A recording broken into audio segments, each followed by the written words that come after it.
Hello friends, welcome to Gargi classes. Date आज की 29 जनवरी 2021। देख लेते हैं इंपॉर्टेंट आर्टिकल्स जो आज हम डिस्कस करने वाले हैं इंडियन एक्सप्रेस के एडिटोरियल और आइडिया पेज से। फर्स्ट आर्टिकल है that is about a big step back. अभी जो वर्डिक्ट आया है, जो हमने कल एक रिपोर्ट भी देखी थी, तांडव जो वेब सीरीज शुरू की गई थी अभी रिसेंटली अमेजोन प्राइम पे, तो उसको लेकर के जो वर्डिक्ट था कि उसमें कैसे रिलीजियस सेंटिमेंट्स को हर्ट किया गया है। तो उसमें जो वर्डिक्ट आया है, एक तो दूसरा सुप्रीम कोर्ट का, एक जो मुनावर फारूकी से संबंधित ये कॉमेडियन है, उनके अगेंस्ट में केस चल रहा है।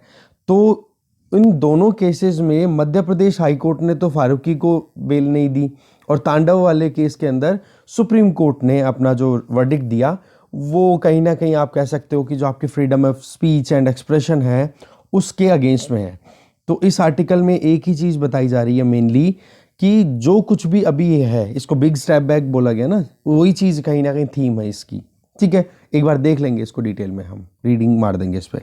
ये वाला आर्टिकल बहुत ही अच्छा है कि किस तरीके से हेल्थ को बूस्ट किया जा सकता है, हेल्थ सेक्टर कितना इम्पोर्टेंट होता है, क्योंकि इकोनॉमी अगर हेल्थ के लिए काम करती है तो फिर बाद में हेल्थ अच्छी होकर के इकोनॉमी अपने आप ही बूस्ट कर देगी। ये एक इम्पॉर्टेंट साइकिल है, और देखेंगे किस तरीके से हेल्थ में अभी हमारा देश कहाँ स्टैंड कर रहा है और क्या और करने की ज़रूरत है। ये चीज़ें हम जानेंगे इस आर्टिकल के थ्रू। ओके, तो दो आर्टिकल्स हो गए।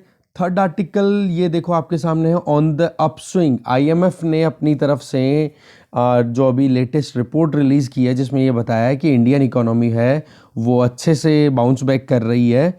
तो वो चीज़ कहीं ना कहीं अच्छी है, फेवरेबल है। तो इस आर्टिकल में भी हम देखेंगे कुछ शॉर्ट टर्म डेटा है, डेटा इतना काम का नहीं है, बट ट्रेंड समझने की कोशिश करेंगे।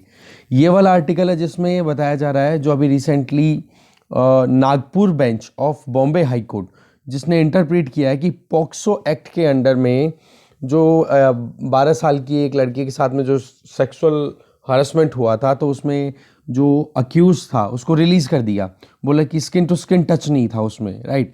तो उसी चीज़ में यहाँ पर राइटर जो है कुछ वही बातें रिपीट करना चाह रही है जो हम ऑलरेडी देख चुके हैं, बट एक दो पॉइंट हमें एक्स्ट्रा मिलेंगे। तो अच्छा आर्टिकल है, देखेंगे इसको। तो इस तरीके से एडिटोरियल के तो चारों आर्टिकल हो गए। फिर आगे देखें, आगे अगर देखिए तो हमारे लिए इंपॉर्टेंट चीज़ आ जाती है आइडिया पेज पे। ये तो देखो तमिलनाडु की पॉलिटिक्स से रिलेटेड है, बिल्कुल काम का नहीं है। और ये है नेविगेटर इन चीफ।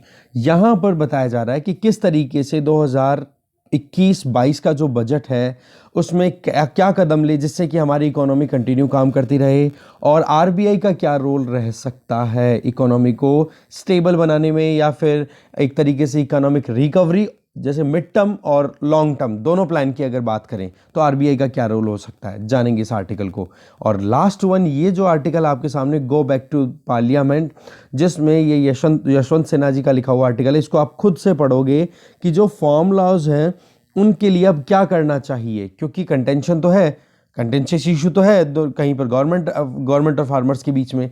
तो यहाँ पर ये कुछ बात बता रहे हैं कि पार्लियामेंट में जाने की ज़रूरत है, स्टैंडिंग कमेटी से फिर से डिस्कशन कराने की ज़रूरत है, जिनको बाईपास किया गया है वो चीज़ें। तो एक बार इस पर रीडिंग आप ज़रूर मार लेना। तो देखते हैं आप एक एक आर्टिकल को डिटेल में। फर्स्ट आर्टिकल है बिग स्टेप बैक। देखो सुप्रीम कोर्ट ने अभी जो रिमार्क दिया है, और जिसमें इंटरिम प्रोटेक्शन जो प्रोवाइड करनी थी तांडव जो वेब सीरीज है उसके एक्टर को, उनके एक्टर को और मेकर्स को, दूसरा मध्य प्रदेश हाई कोर्ट ने रिजेक्ट कर दिया है बेल पिटीशन को कॉमेडियन मुनवार फारूकी की। तो ऐसे करके ये कहीं ना कहीं आप देख सकते हो थोड़ा सा डिस्टर्बिंग रिजेक्शन है। ठीक है, एब्डिकेशन का मतलब होता है रिजेक्शन, तो ये डिस्टर्बिंग है कहीं ना कहीं। देखो फ्रीक्वेंटली अगर हम देखें तो रिलीजियस बिलीफ और freedom of speech and expression, इनके बीच में ये कॉन्फ्लिक्ट देखा जा रहा है दोनों केसेस में। ठीक है, तो एक बैलेंस की अगर हम बात करें तो कॉन्स्टिट्यूशन ने हमें फ्रीडम तो दे ही रखी है ना, आर्टिकल 19(1) के अंडर में freedom of speech and expression. तो उस केस में यहाँ पर जो भी इनएक्टिविटी या फिर जो कुछ भी आ रहा है कोर्ट का सामने, तो वो कहीं ना कहीं एक कह सकते हैं ना कि हाँ, एक कदम फॉरवर्ड ना जा करके बैकवर्ड जाने की कोशिश की गई है। तांडव ने बहुत सारी एफआईआर्स का सामना किया है, और उसकी वजह से उनको फिर बाद में जो मेकर्स हैं, एक्टर हैं, उनको फिर क्या कर दिया, जेल में डाल दिया गया। तो इसी तरीके से फारूकी की बात भी करें, उनके साथ में भी कुछ 5 लोग और हैं जिनको जेल में ही रहना पड़ रहा है, पिछले 1 महीने से ज़्यादा हो गया, उनको टाइम हो गया। ठीक है। तो पॉइंट ये था कि उन्होंने इंसल्ट किया हिंदू गॉड्स को। बट यहाँ पर दोनों केसेस में क्या चीज़ निकल के आती है कि जो एक बंदा कुछ अपने हिसाब से करना चाहता है, जैसे हमने एक केस देखा था ना फ्रांस का, कि जिसमें freedom of speech and expression के बेसिस पे एक टीचर ने जो कुछ कार्टून्स दिखाए थे प्रॉफेट मोहम्मद के और उसको असैसिनेट कर दिया गया था। तो वो चीज़ें है ना, इनटॉलरेंस का कहीं ना कहीं इशू बन जाती है। चलो शुरुआत में तो ये बात ठीक है कि एक बैलेंस बनना चाहिए, कोई गलत नहीं है इसमें कि हाँ अगर freedom of speech and expression है तो वो एब्सोल्यूट नहीं है, वहाँ पर रीजनेबल रेस्ट्रिक्शंस भी अवेलेबल है अगले ही क्लॉज में, उस सेम आर्टिकल में। पर वहाँ पर अगर इन चीज़ों को लगातार प्रॉपर इंटरप्रीट ना करके और फिर बाद में लगातार अगर इसी तरीके से पनिश कर दिया गया, तो जो विजिलेंट्स है ना, जैसे काउ विजिलेंटिज्म कितना ज़्यादा फेमस हुआ, तो बोले इस तरीके की एक नई आर्मी बन के आ जाएगी जो कि लगातार हमारे समाज में, हमारी सोसाइटी में freedom of speech and expression को सप्रेस करने की कोशिश करती रहेगी। ठीक है ना, तो वहाँ पर देखने की ज़रूरत है। देखो पहले भी सुप्रीम कोर्ट के पास में ऐसे इश्यूज आए हैं जब सुप्रीम कोर्ट ने अपनी तरफ से बहुत ही अच्छे तरीके से बैलेंस्ड वे में सोच समझ के फिर बाद में अपनी तरफ से वर्डिक्ट दिया। हाईएस्ट कोर्ट ने एक चीज़ कही, बोला आर्ट है ना, आर्ट में कभी भी कुछ भी आता है तो वो रिप्रेजेंट करने की कोशिश करते हैं कि किस तरीके से एक समाज में इतने इश्यूज हैं, कितना डाइवर्स हमारी सोसाइटी है और उसमें कहीं ना कहीं ये चीज़ें प्रेवलेंट है जिनको हमें प्रोटेक्ट करने की ज़रूरत है। ओके, तो वहाँ पर प्रोटेक्शन की ज़रूरत होती है आर्ट को ओवर जेलियस कल्चरल पुलिस से, कि हाँ जो लोग मतलब बिल्कुल ही रेडिकल हो जाते हैं। जैसे पद्मावत का मुद्दा आया था, उसमें भी सुप्रीम कोर्ट ने अलाउ किया था कि इसमें इतना कोई वो नहीं है, बस हाँ जो सीन्स हैं जिनमें कहीं पे कोई प्रॉब्लम है तो आप उनको डिलीट कर दो, और वो चीज़ तांडव में भी कर दी गई। ठीक है, ऐसे ही मलयालम का एक नॉवल है मीशा, उसमें भी किया गया। तो यहाँ पर एडिटर ये बोलना चाह रहे हैं कि सुप्रीम कोर्ट की बेंच ने बिल्कुल क्लियर कहा था, अभी जो करंटली का है वो ये कि आप रिलीजियस सेंटिमेंट्स को, दूसरों के को आप हर्ट नहीं कर सकते हो। और साथ में ये कहा कि आईपीसी की 295A सेक्शन के अंडर में जो इंसल्ट है ना वो कहीं ना कहीं ऑफेंस कंसिडर किया जाएगा। और उसमें एक चीज़ ज़रूर देखी जाएगी कि वर्डिंग क्या है, वो ये कि देखो डेलिबरेटली किया हुआ है क्या वो गड़बड़ है, या फिर किसी भी रिलीजन की इंसल्ट करने के लिए क्या एग्रीवेटेड फॉर्म में दिखाया गया है, या वो पब्लिक ऑर्डर के लिए रिस्क है, तब जाकर के उसको इंसल्ट कंसिडर किया जाएगा। फिर उस पर्टिकुलर अक्यूज के अगेंस्ट में कानूनी कार्रवाई होगी और उसको जेल में डाला जा सकता है, जो भी है उसके लिए सजा। ठीक है, तो यहाँ पर वल्नरेबिलिटी ज़्यादा निकल के आ रही है।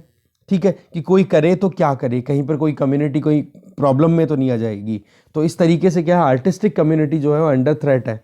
ठीक है, इसके अलावा डेमोक्रेटाइजेशन की बात भी करें तो उस केस में ज़्यादा विजिलेंट्स ज़्यादा निकल के आ रहे हैं कि जो बस केवल और केवल इसी चीज़ की तक में रहते हैं कि कब मौका मिले और कब उन पे अटैक कर दिया जाए। तो यहाँ पर हमें आर्ट को प्रोटेक्ट करने की ज़रूरत है, हमें right of freedom of speech and expression को प्रोटेक्ट करने की ज़रूरत है। देखो सुप्रीम कोर्ट ने प्रीवियसली एक वर्डिक्ट में अर्नब गोस्वामी, ओके, उनका जब अरेस्ट हुआ था उसके बाद में उनको फ्री करवाने के लिए सुप्रीम कोर्ट ने अपनी तरफ से जो वर्डिक्ट किया था उसमें ये कहा था कि अगर एक सिटीजन को लिबर्टी देनी है ना तो हमें कहीं ना कहीं उनको प्रोटेक्ट करने की ज़रूरत है, और जो जुडिशरी है वो फर्स्ट डिफेंस लाइन होती है। ठीक है, तो और जुडिशरी के लिए काम करने का काम क्या है, मतलब मेन काम क्या होता है कि भाई आप बेल दो, मतलब अगर निर्दोष है तो बेल दो, जेल के लिए कम से कम रिलाई करो, क्योंकि जेलें तो वैसे ही ऑलरेडी बहुत भरी पड़ी हैं। खैर पॉइंट वो नहीं है, पॉइंट ये है कि हमारे यहाँ पर एक भी निर्दोष व्यक्ति को बताया जाता है कि हमारी जुडिशरी किस प्रिंसिपल पे काम करती है, even a single individual should not be punished. ठीक है, बट मतलब एक तरीके से कि अगर कोई निर्दोष व्यक्ति को एक को भी पनिशमेंट हो गई ना तो हमारा कॉन्स्टिट्यूशन वहाँ पर फेल होता हुआ दिखाई देता है, चाहे उसके लिए आपको कितनी ही टाइम लगे। इसीलिए हमारा जुडिशियल सिस्टम है वो थोड़ा डिले करता है कि एक भी निर्दोष व्यक्ति को सज़ा नहीं मिलनी चाहिए। ठीक है ना, तो अगर लिबर्टी से डेप्रिवेशन ला देंगे हम इंडिविजुअल्स को, अगर टाइम नहीं देंगे तो वो एक दिन की बात नहीं है, वो फिर लगातार खिंचता चला जाता है। तो सेम चीज़ यहाँ पर यही है कि जो कॉन्स्टिट्यूशन ने प्रॉमिस किया हुआ है ना उसको हमें अपहेल्ड करने की ज़रूरत है। जुडिशरी को इस चीज़ पर फोकस करने की ज़रूरत है। वैसे जुडिशरी बहुत सोच समझ के वर्डिक्ट देती है, बट वही हमें तो ओपिनियन जानने हैं यहाँ पे क्या चल रहे हैं।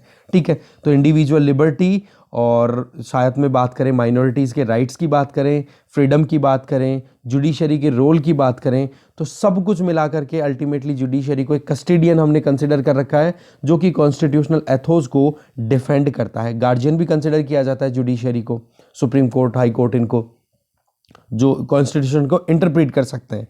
ठीक है, ऐसे ही आप देखोगे इस तरीके के क्रिटिसिज्म को क्लैम्प डाउन कर दोगे। अगर कहीं पे कोई तंज मार रहा है, कोई एक तरीके से कमेंट कर रहा है, उसको अगर आप रोकने की कोशिश करोगे तो वो चीज़ तो बहुत ही ज़्यादा गलत हो जाएगी। जर्नलिज्म अगर हमारे ख़त्म हो जाएगा तो फिर उसके बाद में सच्चाई को बाहर कौन लेकर के आएगा? ठीक है ना। तो ज़रूरत क्या है हमें कि इन चीज़ों को सेल्फ करेक्शन की ज़रूरत है, टाइम टाइम पे होता रहे। ठीक है, नेक्स्ट आर्टिकल देखते हैं। नेक्स्ट आर्टिकल है ऑन द अपस्विंग। देखो, इकोनॉमिक फॉलआउट की बात करें कोविड-19 के टाइम पे तो वर्ल्ड ओवर बहुत कुछ ऐसे इंसिडेंट हुए हैं जहां पे इकोनॉमी कोलैप्स कर गई और फिर इकोनॉमी को बूस्ट करने के लिए इकोनॉमी के एक स्टिमुलस प्रोवाइड किया गया था सरकारों के द्वारा। ठीक है, तो एक तो ये था कि इकोनॉमिक फॉलआउट का जो रिजल्ट होगा वो बहुत ही ज़्यादा सीवियर होगा, जिसको रिकवर करना बहुत मुश्किल हो जाएगा। बट 2020 का जो कॉन्ट्रैक्शन था उसको अगर 2021 की रिकवरी से कंपेयर करें तो कहीं ना कहीं इंडियन इकोनॉमी अच्छा परफॉर्म कर रही है और ये चीज़ कंसिडर की गई है इंटरनेशनल मॉनेटरी फंड के द्वारा भी। ठीक है ना। रही सही में वैक्सीन रोल आउट भी आ गया है तो कॉन्फिडेंस आ गया है लोगों के अंदर, तो इकोनॉमी को एक और पावर बूस्ट मिलने का चांस यहाँ पे दिखाई दे रहा है। तो ग्लोबल इकोनॉमी जहाँ पर पहले ये चल रहा था कि बहुत ज़्यादा कॉन्ट्रैक्ट करेगी, एक्सपेक्टेशन तो ये था कि 4.4% तक कॉन्ट्रैक्ट करेगी करंट फिस्कल ईयर में, बट वो कॉन्ट्रैक्ट कितना करेगी? 3.5% तक। इसका मतलब क्या? वहाँ पर भी एक्सपेक्टेशन से अच्छा परफॉर्मेंस दिखाई दे रहा है। इसी तरीके से अगर आप देखो इकोनॉमिक एक्टिविटीज़ जो है वो अब धीरे धीरे एक नॉर्मलाइजेशन की तरफ बढ़ती चली जा रही है। कॉन्टैक्ट इंटेंसिव एक्टिविटीज़ जहाँ पर पर्सन टू पर्सन कॉन्टैक्ट ज़्यादा चांसेस, जैसे सर्विस सेक्टर की बात करें, उसमें कमी होने के बावजूद भी कहीं ना कहीं इकोनॉमिक एक्टिविटीज़ या इकोनॉमीज जो है वो अच्छा परफॉर्म करती हुई दिखाई दे रही। ऐसे ही पॉलिसी मेजर्स की बात करें, कितना कुछ किया गवर्नमेंट्स ने।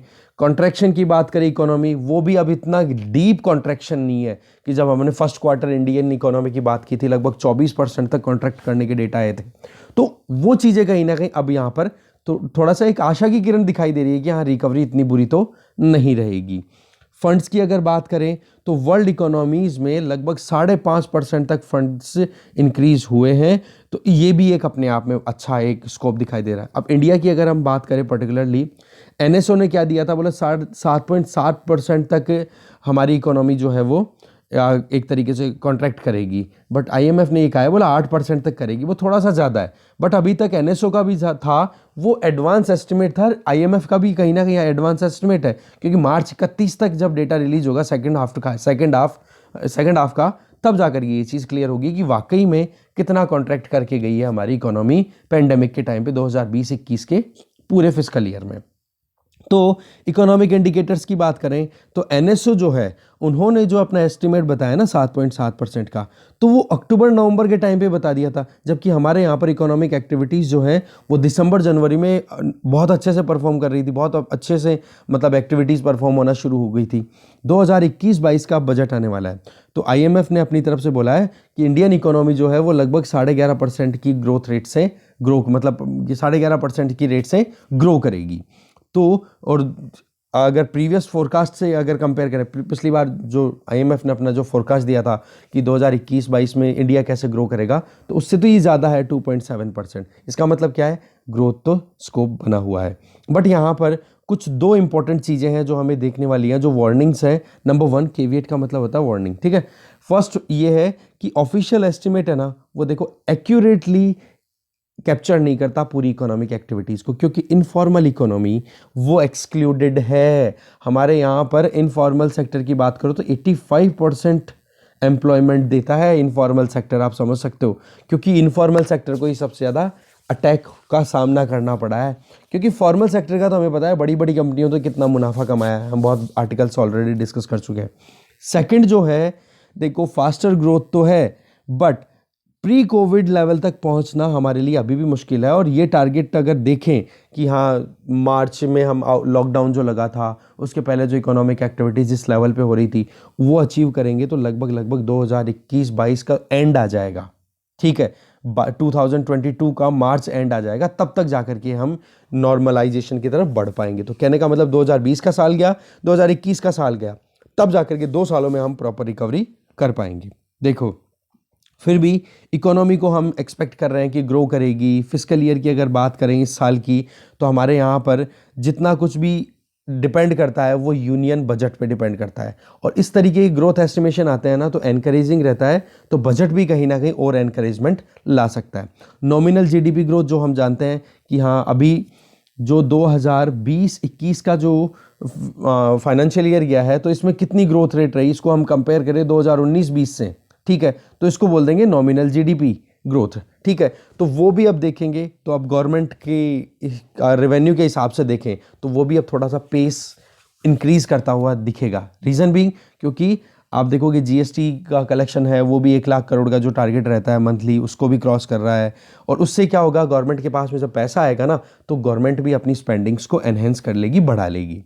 तो हायर ग्रोथ की एक्सपेक्टेशन जो है वो पॉलिसी कॉम्प्लिसेंसी की तरफ ना जाए तो ठीक रहेगा, कि कहीं हम बहुत ही संतुष्ट हो जाएं कि हाँ वाकई में ग्रोथ रेट बहुत अच्छी है। रिकवरी है वो अनइवन है, डिस्ट्रीब्यूटेड नहीं है। आप देखो कि स्लो डाउन जो है वो पेंडेमिक से पहले ही आ गया था हमारी इकोनॉमी में, हमने देखा था बहुत पहले जब आउटब्रेक हुआ था, उसके पहले भी इकोनॉमी इतना कुछ अच्छा परफॉर्म कर नहीं रही थी।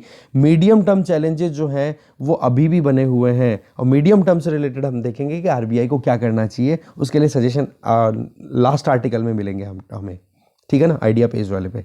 तो यहाँ पर पॉसिबिलिटी किस किस चीज़ की है, देखो इन्फेक्शन फिर से बढ़ सकते हैं, लोग वैक्सीन लगवाने से डर रहे हैं, लॉजिस्टिकल प्रॉब्लम अभी भी लगातार बनी हुई है कि कहाँ पर किसना, मतलब लॉजिस्टिकली देखें इंफ्रास्ट्रक्चर, हमारे कोल्ड स्टोरेज की बात करें, एग्रीकल्चर की बात भी करते रहते हैं हम कितना ही, कि वहाँ पर प्रॉब्लम किसकी है, बोले मार्केट फोर्स के बेसिस पे प्राइवेट सेक्टर को पिक करना और उनके द्वारा इन्वेस्ट करा करके लॉजिस्टिकल्स और सप्लाई चेन में जो प्रॉब्लम है उसको सॉर्ट आउट करना, वो अभी भी हमारे यहाँ पर वीक है, हमें उस पर ध्यान रखने की ज़रूरत है। और अगर पॉलिसी कुछ भी बन रही है तो वो केयरफुली बनाई जाए। आगे चलते हैं। नेक्स्ट आर्टिकल है booster shot for health. Article लिखा हुआ है के श्रीनाथ रेड्डी के द्वारा। देखो यूनियन बजट 2021 आने वाला है, तो इसी में हम देखेंगे एक तरफ तो कोविड-19 का जो पूरा साल था 2020 वो गया, और दूसरी तरफ हम देखेंगे तो 2022 आने वाला है जब हम 75 साल हमारी इंडिपेंडेंस के सेलिब्रेट करने वाले हैं। तो बजट है ना एक आशा की किरण लेकर के आता है कि क्या फ्यूचर स्कोप होगा, क्या हमारा फ्यूचर होगा जब हम अच्छी इकोनॉमी की एक सपने देख रहे हैं, ड्रीम ले रहे हैं, जो हम आगे ग्रो कर पाएंगे। तो यहाँ पर अगर हेल्थ और इकोनॉमी इन दोनों के बीच के रिलेशन की बात करें तो बहुत ही इंपॉर्टेंट रोल प्ले करते हैं। तो यहाँ पर ज़रूरत है कि जैसे ही पेंडेमिक ने हमें एक लेसन दिया है कि किस तरीके से अगर एक हेल्थ क्राइसिस आ जाता है तो पूरी इकोनॉमी को कोलैप्स कर सकता है, तो क्यों ना अब इसी लेसन को हम कैरी ऑन करें और आगे हम जो भी पॉलिसीज फॉर्मुलेट करें वहाँ पर रिकग्निशन हेल्थ को ज़्यादा मिले, हेल्थ में इन्वेस्टमेंट ज़्यादा से ज़्यादा हो। तो ये चीज़ जो है बहुत ही इंपॉर्टेंट है। बजट की अगर बात करें तो राइटर ये कहना चाह रहे हैं कि बजट में हायर एलोकेशन तो होना ही चाहिए हेल्थ पे, और होगा भी, बट वहाँ पर हमें थोड़ा सा जो अनाउंस किए हुए जो गोल्स है ना, देखो टारगेट क्या किया हुआ है, जो नेशनल हेल्थ पॉलिसी आई थी 2017 में, उसमें ये टारगेट है कि जीडीपी जो है उसका 2.5% तक हम एक्सपेंडिचर में लेकर के आएंगे हेल्थ पर 2025 आते आते, ठीक है, जो कि करंटली कितना चल रहा है 1.3%। तो अभी हमें इस फिस्कल ईयर में कम से कम भी नहीं ना तो 20 to 25% इंक्रीमेंट करने की ज़रूरत है हेल्थ एक्सपेंडिचर पे। इससे क्या होगा, तब जाकर के हम 2025 में जो टारगेट बना रहा है ना 2.5% ऑफ जीडीपी हमारा एक्सपेंडिचर हो हेल्थ पे, वो अचीव कर पाएंगे धीरे धीरे करके एक एक साल के टेन्योर के बेसिस पे। तो टोटल एक्सपेंडिचर अगर हम देखें तो हेल्थ कितना हो रहा है 5%, ठीक है। अब 5% में पब्लिक फाइनेंसिंग लेवल कितना आ रहा है 2.5%, तो केवल और केवल कितना आ रहा है 50% ही रिप्रेजेंट कर रहा है गवर्नमेंट की तरफ से। तो फिर भी आप देखो जब सरकार अगर हेल्थ में पैसा नहीं डालती है हेल्थ सेक्टर में तो फिर खर्चे हो जाते हैं बड़े, क्योंकि आजकल कितनी तो बीमारियां हैं, और हेल्थ सेक्टर अगर कहीं पे क्राइसिस का सामना कर रहा है इसका मतलब इकोनॉमी लॉन्ग टर्म में क्राइसिस का सामना करती ही रहेगी। इसका एक वजह क्या रह रहा है कि high out of pocket expenditure. कोई भी बीमारी आ जाए तो लोगों को कर्जा लेकर के, मतलब अमीर को गरीबी से भी नीचे धकेल देती है बीमारियां, तो इतना बुरा हाल कर देती है। तो ज़रूरत क्या है कि इंश्योरेंस जो सोशल कहते हैं ना हम, कि हम सोशल सर्विसेज का देखें, या फिर आप कहोगे कि सोशल सिक्योरिटी नेट। हाँ, ये बात होगी। सोशल सिक्योरिटी नेट में ज़्यादा से ज़्यादा लोगों को कवरेज लाने की ज़रूरत है। अब इंश्योरेंस की बात भी करें तो जिन फर्म्स में सैलरीड पर्सन काम करते हैं, उनकी सैलरी में से पैसा निकाल लेते हैं और फिर बाद में उनको इंश्योरेंस दिया जाता है। तो बोले इससे तो क्या हो गया, उनकी जो बेसिक नीड्स हैं वो भी पूरा नहीं कर पाते। तो यहाँ पर ज़रूरत क्या है कि इनफॉर्मल सेक्टर या फिर जो फॉर्मल सेक्टर में लोग हैं जिनकी इनकम कम है, उन लोगों को आप सोशल सिक्योरिटी नेट इंश्योरेंस दो, मेडिकल इंश्योरेंस उनको प्रोवाइड करो। ठीक है, तो इसके लिए गवर्नमेंट को आगे आने की ज़रूरत है, जिससे क्या होगा, आउट ऑफ पॉकेट जो एक्सपेंडिचर है उसको कंट्रोल में लाया जा सकेगा। ठीक है, हेल्थ अफेयर्स के बेसिस पे देखें, हेल्थ अफेयर्स एक न्यूज़ कह सकते हैं हम कि रिसर्च पेपर, जिसमें 8 लीडिंग ग्लोबल हेल्थ इकोनॉमिस्ट ने कहा कि लेबर टैक्स का मतलब कि जो लोग जॉब कर रहे हैं उनकी जॉब की जितनी सैलरी बनती है उसमें से टैक्स निकाला, टैक्स की तरह निकाल करके और फिर उनको इंश्योरेंस देते हो। तो लो और मिडिल इनकम कंट्रीज़ के लिए ये तो बड़ा क्राइसिस का कारण है। क्यों ना सरकार वहाँ पर अपने आप को असर्ट करे, आगे बढ़ाए। ठीक है ना। देखो, वर्ल्ड बैंक और WHO ने अपनी तरफ से बहुत बार कहा है कि यूनिवर्सल हेल्थ कवरेज प्रोवाइड करना बहुत ज़्यादा ज़रूरी है, क्योंकि टारगेट क्या है कि कैसे भी करके एक इंडिविजुअल जब फैमिली में किसी में बीमार होता है ना, तो वहाँ पर उनको कितना हार्डशिप्स का सामना करना पड़ता है, कितना out of pocket expenditure private hospitals में जाकर के अगर ट्रीटमेंट लेते हैं, हाई सुपर स्पेशलिटी हॉस्पिटल में अगर पहुँच गए तो फिर वो बर्बादी का कारण ही बनते हैं। कोविड-19 में आपने भी सुने होंगे बहुत सारे केसेस ऐसे। तो ज़रूरत क्या है, यूनिवर्सल हेल्थ कवरेज की। ठीक है, आउट ऑफ पॉकेट एक्सपेंडिचर को कम करने की ज़रूरत है, जो अभी करंटली कितना चल रहा है, 58%। आप देखो, जितना पॉकेट में पैसा है, अगर बीमारी आ गई तो 58% एक्स्ट्रा खर्चा करना पड़ता है, तो बहुत ज़्यादा मुश्किलों का कारण बनता है ये। ठीक है, इसीलिए हमें यहाँ पर सेंट्रल गवर्नमेंट को तो बूस्ट करने की ज़रूरत है और स्टेट्स को साथ में कोऑपरेट करने की ज़रूरत है। देखो, हेल्थ बजट जो भी है ना, उसका जो अलोकेशन है, तो वहाँ पर देखो अर्जेंट प्रायोरिटीज़ पर तो ध्यान देना है ही, कि अभी कोविड-19 जैसी जो बीमारियां हैं उन पर, बट लॉन्ग टर्म में भी हमें हेल्थ सिस्टम को और स्ट्रॉन्ग बनाने की ज़रूरत है। हमें सस्टेन्ड एफिशिएंसी और अश्योर्ड सर्विसेज देने की कोशिश करनी चाहिए और इक्विटी को प्रमोट करने की ज़रूरत है। ऐसा नहीं पैसे वाला है तो उसके तो इतनी प्रॉब्लम है नहीं, गरीब है तो उसको कोई एक्सेसिबिलिटी नहीं है। प्रायोरिटीज़ को कन्वर्ज करने की ज़रूरत है। ऐसा नहीं कि शॉर्ट टर्म में आप जो टारगेट करके चल रहे हो वो लॉन्ग टर्म से बिल्कुल सेपरेटली जा रहा है। नहीं, आप शॉर्ट टर्म में उन चीज़ों को काम करो जो कि लॉन्ग टर्म के लिए एक सीढ़ी का काम करे, एक स्टेयर का काम करे, जिससे कि आप अपने आप को अपलिफ्ट कर सको। कोविड की अगर बात करें तो कितना कुछ हो गया, इसकी ही चीज़ों से हमें क्यों ना सीखा जाए कुछ और उन्हीं को अप्लाई किया जाए। जैसे बिहेवियरल चेंज हो रहा है किन्हीं लोगों में, टाइम पे डिटेक्शन करना, कॉन्टैक्ट ट्रेसिंग करना, ये चीज़ें की गई है ना, तो क्यों ना फिर ये चीज़ें क्रॉनिक केयर में भी प्रोवाइड कर दी जाए, जिससे कि लॉन्ग टर्म इफेक्ट जो है वो इस तरीके के वायरस का क्या है, या फिर जो भी ऑलरेडी कुछ क्रॉनिक डिजीज चल रही है, जैसे कैंसर से पीड़ित जो लोग हैं, डायबिटिक जो पेशेंट हैं, उन लोगों को भी सही रखा जा सके। तो यहाँ पर क्या हो गया कि जो कोमॉर्बिडिटीज़ हैं जिसकी वजह से कोविड-19 ने और ज़्यादा परेशान किया है लोगों को, तो उस रिस्क को ध्यान में रख करके काम करने की ज़रूरत है। और इसमें सबसे इम्पोर्टेंट रोल आ जाता है प्राइमरी हेल्थ केयर सर्विसेज का। देखो, अगर बीमारी को शुरू में ही पकड़ लिया, वहीं पर अगर ठीक कर दिया गया ना, तो उसके बाद में फिर वो बीमारी बड़ा या विकराल रूप लेने से बच जाती है। तो क्यों ना लो कॉस्ट सर्विसेज को ज़्यादा से ज़्यादा प्रोवाइड करें, जिससे कि हाई कॉस्ट की तरफ जाने से हम लोगों को बचा सकें। मतलब बड़ी वही बात है, कैंसर को अगर फर्स्ट स्टेज में पकड़ लेते हैं ना, तो बस वो सही हो जाता है, और अगर स्टेज बढ़ती गई तो फिर बाद में वो उतना ही ज़्यादा परेशान कर देता है।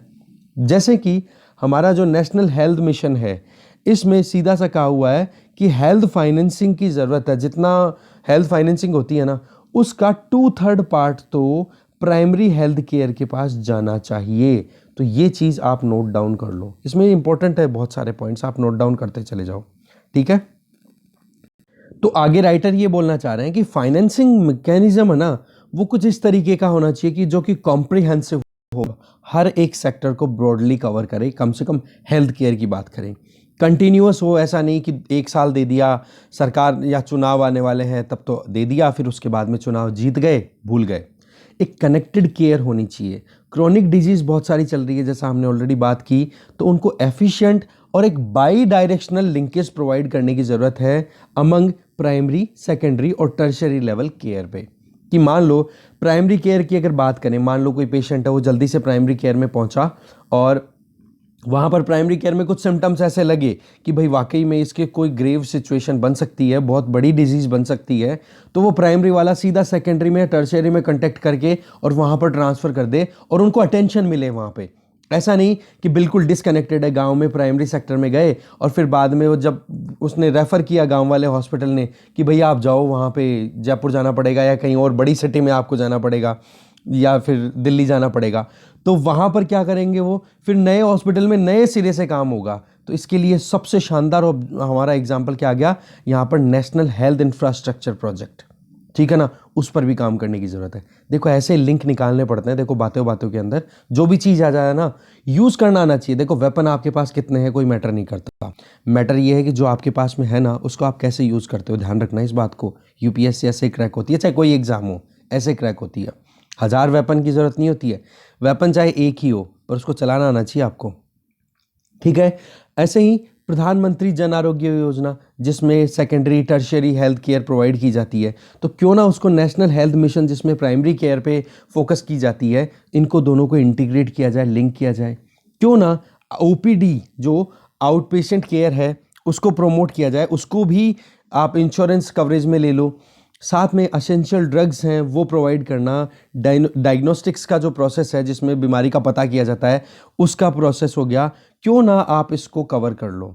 देखो मिडिल क्लास हमेशा से हर एक चीज़ का सामना करती है, मैक्सिमम पॉपुलेशन जो है ना वो मिडिल क्लास में रिलाई कर रही है और वो वल्नरेबल भी है हेल्थ शॉक्स को लेकर के। क्यों?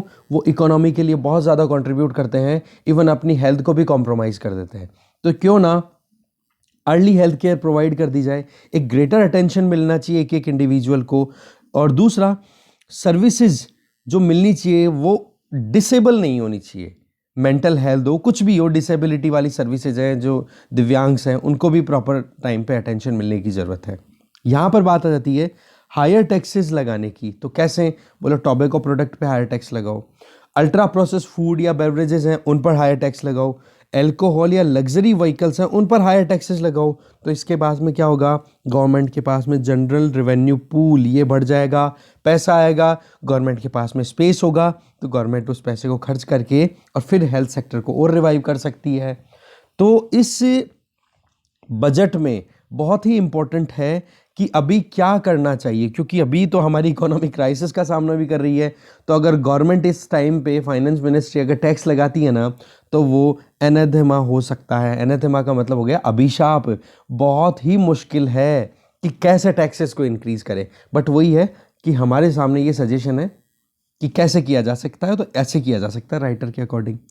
देखो पेंडेमिक है वो धीरे धीरे घट रहा है, बट फिर भी एक थोड़ा सा डर है कि बहुत सारे स्ट्रेन्स आ गए हैं, म्यूटेट कर चुका है ये वायरस, तो थोड़ा सा डर वो भी है।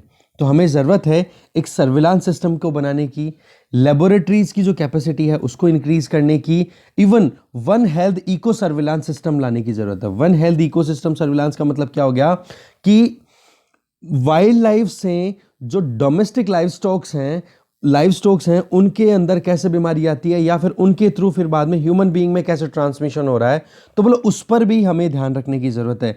कोविड-19 कैसे आया, बताया जाता है ना, बैट से चमगादड़ से आया है, तो वो चीज़ें हैं ना, इन पर ध्यान देने की ज़रूरत है। तो क्यों ना हम प्रिवेंटिव अप्रोच की बात करें, और हेल्थ में तो देखो prevention is better than cure consider किया गया है।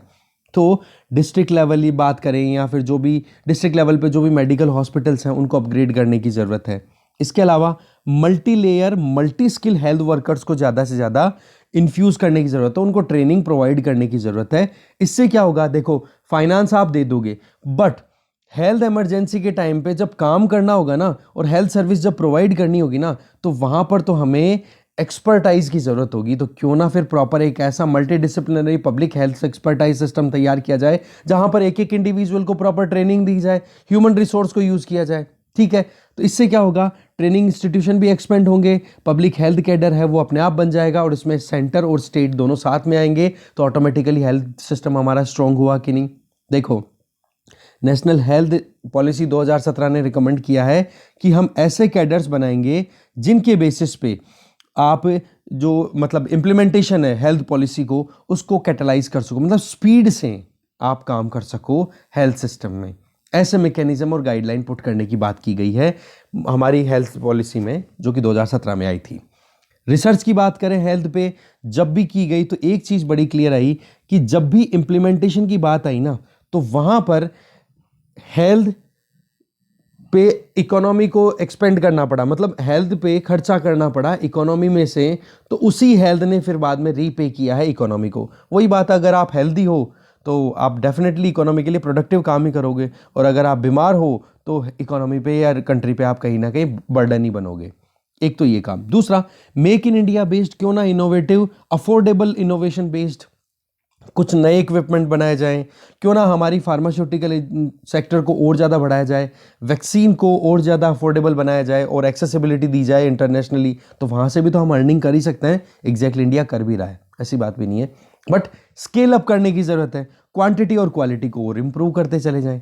देखो, हेल्थ को 2020 में जितना अलोकेशन मिला था ना कोविड-19 की रिस्पॉन्स में, वो देखो एक ठीक है कि हाँ वो तो एक प्रीमाइजिंग या प्राइमिंग शॉट था कि हाँ करना ही जरूर, नौबत ही आ गई थी, बट हमें अब अलोकेशन को और बढ़ाने की ज़रूरत है, क्योंकि बेटर हेल्थ होगी तो ब्राइटर इकोनॉमी हो जाएगी हमारे देश के लिए।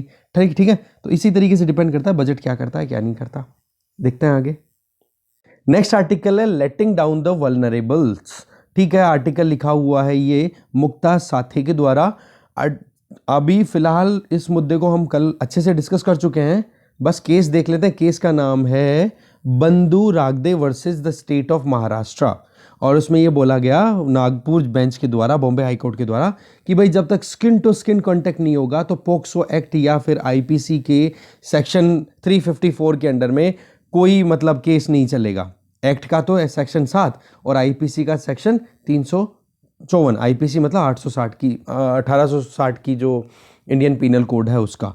तो यहाँ पर राइटर इस चीज़ को बड़ा ज़बरदस्त तरीके से क्रिटिसाइज कर रही हैं कि ये चीज़ तो बड़ी गलत है। यहाँ पर आप पनिशमेंट को ये कह के इग्नोर कर रहे हो बड़ी कि प्रिंसिपल ऑफ प्रोपोर्शनैलिटी, मतलब कि कितना ज़्यादा ग्रेव ऑफेंस है उसी के हिसाब से एक इंडिविजुअल को पनिशमेंट मिलनी चाहिए, एक क्रिमिनल को पनिशमेंट मिलनी चाहिए। तो यहाँ पर पोक्सो एक्ट को ड्रॉ कर रही हैं राइटर, वो ये कहना चाह रही हैं कि पोक्सो एक्ट आया किस लिए था, बच्चों को प्रोटेक्ट करने के लिए ना, कि उन पे कोई सेक्सुअल असॉल्ट ना करे, सेक्सुअल हरासमेंट ना करे। तो इस केस में अगर 12 साल की बच्ची पे कोई अटैक कर रहा है तो वहां पर उसको पनिशमेंट मिलनी ही चाहिए, क्योंकि यहां पर आपका एक्ट ये नहीं बोल रहा है कि ग्रेविटी कितनी है सेक्सुअल असॉल्ट की, वहां पर ये बोल रहा है एक्ट कि अगर किसी बच्चे पे कोई अटैक करता है तो उसको पनिशमेंट मिलनी ही चाहिए। तो एक्ट को आप यहां पर डाइल्यूट नहीं कर सकते, एक्ट की बात तो माननी ही पड़ेगी। ठीक है, हमारा ये जो पोक्सो एक्ट है ना, ये convention on the right of the child adopted by general assembly of United nation, इस कन्वेंशन के बेसिस पे है। राइट्स ऑफ द चाइल्ड जो कि यूनाइटेड नेशन जनरल असेंबली ने अडॉप्ट किया था, और इंडिया खुद इसका सिग्नेटरी है, एक्सीड कर लिया था दिसंबर 11 1992 को। तो क्यों ना इस बच्चों की वल्नरेबिलिटी को रिकॉग्नाइज किया जाए, और इस तरीके से लूप होल्स थोड़े ना निकालने की ज़रूरत है। तो अगर बच्चे के खिलाफ में अगर सेक्सुअल हरासमेंट हुआ है ना उसके ऊपर, तो उसको पनिशमेंट मिलनी ही चाहिए। सेक्शन 7 जिसको इंटरप्रीट किया गया ना पोक्सो में, वो अगर आप देखोगे तो क्या स्टेट करता है, वो आप इसमें एक बार रीडिंग मार सकते हो कि किस तरीके से सेक्सुअल इंटेंट है, टच किया गया है वेजाइना, पेनिस, एनस या ब्रेस्ट, अगर ब्रेस्ट को टच किया गया है, मतलब वहाँ पर स्किन टू स्किन कांटेक्ट की बात लिखी हुई है। इस लिखी हुई थी क्या, physical contact, without physical contact किया हुआ है किसी भी तरीके से। तो यहाँ पर इस चीज़ को डिफाइन करना, मतलब इसकी बहुत ही ज़्यादा डेप्थ में पहुंच गया कोर्ट, और उन्होंने कहा कि स्किन टू स्किन कांटेक्ट नहीं है। तो देखो जी, ये चीज़ तो बड़ी गलत हो जाएगी, क्योंकि पोक्सो एक्ट जो है बच्चों को प्रोटेक्ट करने के लिए है। समझ गए। इसी तरीके से और इसमें इंपॉर्टेंट पॉइंट जो है वो ये हम देख सकते हैं कि national commission for protection of the child right, उन्होंने महाराष्ट्र गवर्नमेंट को कहा फिर बाद में कि भाई ये जो वर्डिक्ट आया ना ये बड़ा गलत है, इस वर्डिक्ट को आप रिवर्ट करो और सुप्रीम कोर्ट में जाओ। तो एक बार तो देखो सुप्रीम कोर्ट ने स्टे लगा दिया है इस वर्डिक्ट पे, बट देखने वाली बात ये है कि सुप्रीम कोर्ट जो हाई कोर्ट का जो इंटरप्रिटेशन है उसको किस तरीके से देखती है वो आने वाला टाइम बताएगा। अभी तो स्टे लगा हुआ है इस केस पे, ठीक है ना। तो मेन जो मुद्दा था वो हमने देखा इसमें कि एक तो बच्चों की प्रोटेक्शन की ज़्यादा ज़रूरत है, अगर उन पे सेक्सुअल अटैक हुआ है तो इसका मतलब उनको प्रोटेक्शन मिलनी ही चाहिए। दूसरा जो पॉइंट हमें यहाँ पे देखना था वो था ये वाला, यूनाइटेड नेशन जनरल असेंबली का राइट ऑफ चाइल्ड की जो और उसका इंडिया सिग्नेटरी है। तीसरा जो प्रोपोर्शनैलिटी वाला पॉइंट था ना, प्रिंसिपल ऑफ प्रोपोर्शनैलिटी की जितना ग्रेव ऑफेंस है उसी के हिसाब से उसको सजा मिलनी चाहिए। बट पॉक्सो एक्ट क्या बोलता है, भाई सजा ग्रेविटी के हिसाब से नहीं, सजा इस बेसिस पे होगी कि बच्चे की उम्र बच्चा है या बड़ा है, किस पे हुआ है वो अटैक, वहां पर ग्रेविटी चेक करने की जरूरत नहीं है आपको। समझ गए। एक हमने देखा कि आईपीसी का कौन सा सेक्शन यहाँ पे काम आया और इस पॉक्सो एक्ट का कौन सा सेक्शन यहाँ पे काम आया। तो ये कुछ इंपॉर्टेंट पॉइंट हाईलाइट थे, बाकी मुद्दा आपको सारा पता है ही। चलते हैं नेक्स्ट आर्टिकल पे। नेक्स्ट आर्टिकल है आइडिया पेज से, नेविगेटर इन चीफ। आर्टिकल लिखा है प्रांजुल भंडारी के द्वारा। देखो डेली केसेस लगातार कम होते चले जा रहे हैं, लगभग 80% तक कमी आ चुकी है केसेस के आने में, कोविड-19 के केसेस पिछले 3 महीनों में। और इकोनॉमी भी जो है वो लगभग 94% तक तो प्री पेंडेमिक लेवल तक पहुंच चुकी है। सेंसेक्स 50,000 के मार्क पे चल रहा है। तो यहाँ पर हमारे सामने पॉजिटिविटी तो दिखाई दे रही है, और दूसरी तरफ आप देखोगे तो 1 तारीख को बजट भी आने वाला है, और साथ में आरबीआई की भी पॉलिसी की मीटिंग, मतलब आरबीआई की भी मॉनेटरी पॉलिसी कमेटी है उसकी मीटिंग होने वाली है 5 तारीख को। तो यहाँ पर कुछ सवाल हैं जिन पर हमें ध्यान रखने की ज़रूरत है। इसमें सबसे बड़ा सवाल तो देखो यहाँ पर राइटर हाईलाइट करना चाह रहे हैं इन्फ्लेशन का। बोला इन्फ्लेशन का गवर्नमेंट ने आरबीआई को टारगेट दिया, बोला 4 ± 2%। तो इसमें आपको 4 की रेंज में रखना है, 2 से 6 की रेंज हो गई, बट 4 आपको अराउंड मान लो।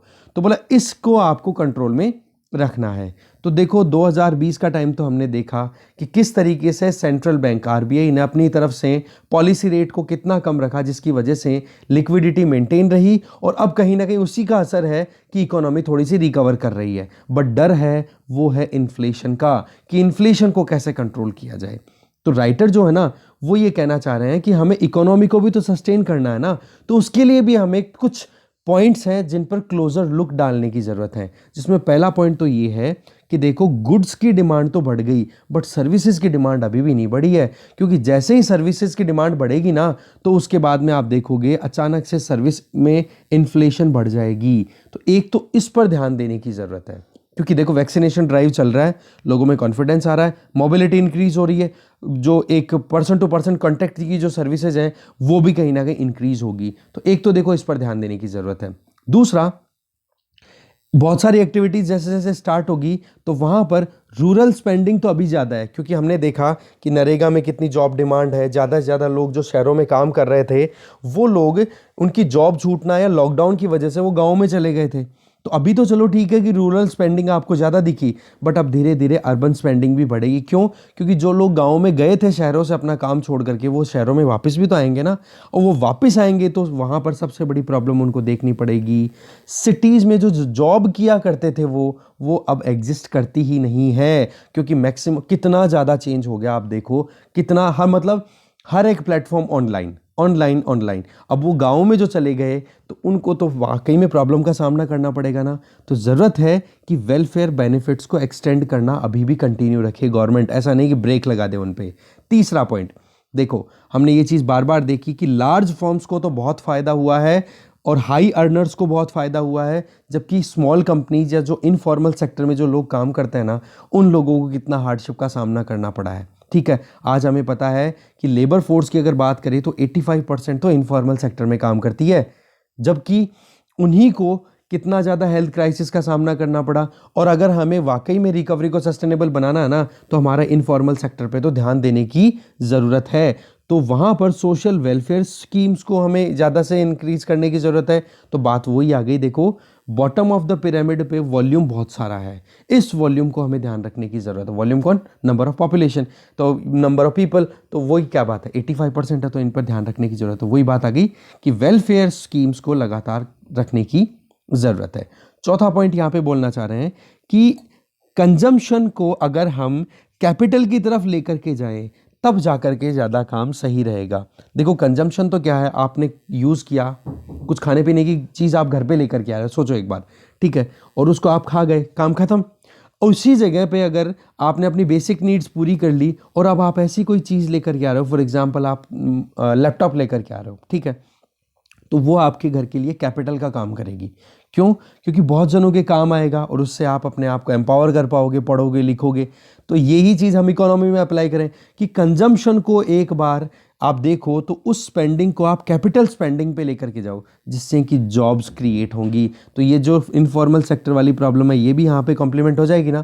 तो बोला कैपिटल पे ध्यान देने की ज़रूरत है। इससे क्या होगा, लोगों की इनकम होगा। तो ज़रूरत क्या है कि अभी सबसे बड़ी प्रॉब्लम को हमें हैंडल करने की, एक तो क्या, कंजम्पशन को कैपिटल की तरफ ले जाने की बात तो हमने कर ली, बट उसके पहले ये भी तो पता करें ना कि अभी हाल क्या है। क्योंकि प्राइवेट फैक्ट्रीज़ का ज़्यादातर कैपिटल जो है वो आइडल कंडीशन में है, कोई यूज़ नहीं हो रहा, क्योंकि वहाँ पर लेबर भी नहीं है, डिमांड भी नहीं है मार्केट में। तो वो भी देखने वाली बात है। रही सही में पब्लिक कैपिटल एक्सपेंडिचर, कैपेक्स का मतलब होता है कैपिटल एक्सपेंडिचर, ठीक है।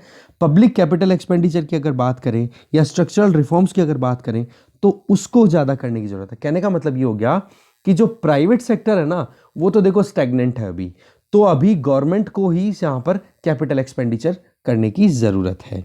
तो यहाँ पर देखने वाली बात है कि अब बजट कितना क्या करता है, क्या नहीं कर सकता। तो राइटर तो ये बोल रही है कि देखो बजट के हाथ में बहुत कुछ, अगर इन चीज़ों पे ध्यान देके आगे काम करते हैं तो डेफिनेटली रिजल्ट मिलेगा। हम अगर एक्सपेक्ट करें कि हमारी इकोनॉमी वाकई में ग्रो करे तो एक्सपेंडिचर को हमें 15.4% तक बढ़ा करके रखना पड़ेगा जीडीपी के को। देखो इसमें दिल्ली को तो काम करना पड़ेगा ही, इसके साथ में स्टेट्स को भी साथ में लाने की ज़रूरत है। इसके अलावा ये जो डेटा है ना, ये कहीं ना कहीं इतना काम का नहीं है, क्योंकि शॉर्ट टर्म डेटा है ये, ठीक है ना, इतना। पर हम सीधा अब चलते हैं, ये तो दिल्ली का काम तो हो गया बजट का। अब आ जाओ सीधा इन्फ्लेशनरी टारगेट जो आरबीआई को दिया हुआ, हम उस पर आ जाते हैं सीधा। देखो यहां से आरबीआई जो है वो दो चीजों पर ध्यान देने वाला है। आरबीआई के सामने दो चैलेंजेस है, एक तो शॉर्ट टर्म साइक्लिकल रिकवरी और एक है मीडियम टर्म पोटेंशियल ग्रोथ। कि अभी हमारी इकोनॉमी रिकवर कर रही है और उसके पीछे है कि बहुत सारी लिक्विडिटी मार्केट में चल रही है, तो उसकी वजह से कहीं ना कहीं थोड़ी सी डिमांड बूस्ट अप हुई है। तो उसकी वजह से आप देखोगे इकोनॉमी रिकवर कर रही है। प्रीवियसली आईएमएफ ने भी हमने देखा कि कितना ज़्यादा मतलब बताया है कि हाँ इंडियन इकोनॉमी कैसे ग्रो करने वाली है। दूसरा है कि हम पोटेंशियल ग्रोथ क्या चाहते हैं फ्यूचर में। देखो अगर लिक्विडिटी के बेसिस पे अगर इनकम बढ़ती है ना लोगों की, तो देखो इससे तो इन्फ्लेशन भी आती है मार्केट में, क्योंकि मार्केट में पैसा बहुत ज़्यादा हो जाएगा, तो उससे इन्फ्लेशन आएगी। तो वो तो लॉन्ग टर्म में तो पोटेंशियल ग्रोथ को तो आपने अंडरमाइन कर दिया ना। तो यहाँ पर क्या है, आरबीआई के सामने बड़ा एक बैलेंस बनाना एक बहुत ज़्यादा क्रूशियल हो जाएगा आरबीआई के लिए, ठीक है ना, कि वो कितना सोच समझ के आगे बढ़ते हैं। तो देखो इकोनॉमी रिबाउंड कर रही है ना, तो इसको तो देखो थोड़ा सा और लिक्विडिटी को मेंटेन रखने की ज़रूरत है। यहाँ पर रेपो रेट जो अभी 4% चल रही है, या फिर और पॉलिसी रेट्स की अगर बात करें, repo rate, reverse repo rate, bank rate, ये सारी की सारी इन रेट्स की अगर बात करें ना, तो आरबीआई तो कोशिश करेगा कि इसको थोड़ा सा इंक्रीज करे, समझ गए, बट इन्फ्लेशन को कंटेन करने के लिए। बट यहाँ पर ज़रूरत क्या है कि आरबीआई जो बेंचमार्क रेपो रेट है ना, उसको थोड़ा सा फ्री रखे। अभी भी थोड़ा इतना जल्दबाजी करने की ज़रूरत है नहीं, क्योंकि हमारी जो पोटेंशियल ग्रोथ है ना, वो थ्रू आउट पेंडेमिक बहुत ज़्यादा नीचे आई है, समझ गए। तो वो रिकवरी के लिए हमें थोड़ा सा लंबा टाइम लगेगा। तो इसमें आरबीआई को 4% पे ही अभी एक बार मेंटेन रखने की ज़रूरत है। जो 5 तारीख को अभी मीटिंग होगी वो उसमें क्लियर होगा ही। तो इस तरीके से इन्फ्लेशन टारगेटिंग हो जाएगी, और इन्फ्लेशन टारगेटिंग के बेसिस पे मॉनेटरी पॉलिसी बना दी जाएगी, और जो फिस्कल पॉलिसी है वो गवर्नमेंट अपने हिसाब से बजट के हिसाब से देगी ही। तो ये दोनों मिलकर के अगर प्रॉपर वे में काम करते हैं ना, कि एक बैलेंस वे में जो टारगेट करना है हमें, इकोनॉमी रिकवरी भी होनी चाहिए, फ्यूचर प्रॉस्पेक्ट भी हम अंडर थ्रेट नहीं आने चाहिए, तो उसके लिए इनको साथ में सोच समझ के आगे काम करने की ज़रूरत है, जिससे कि हम हमारे देश को ये बड़ा जो समंदर आ गया पेंडेमिक का, उससे बाहर निकाल के ले जा सकते हैं। ठीक है, तो डिस्कशन यही खत्म है। Thank you very much.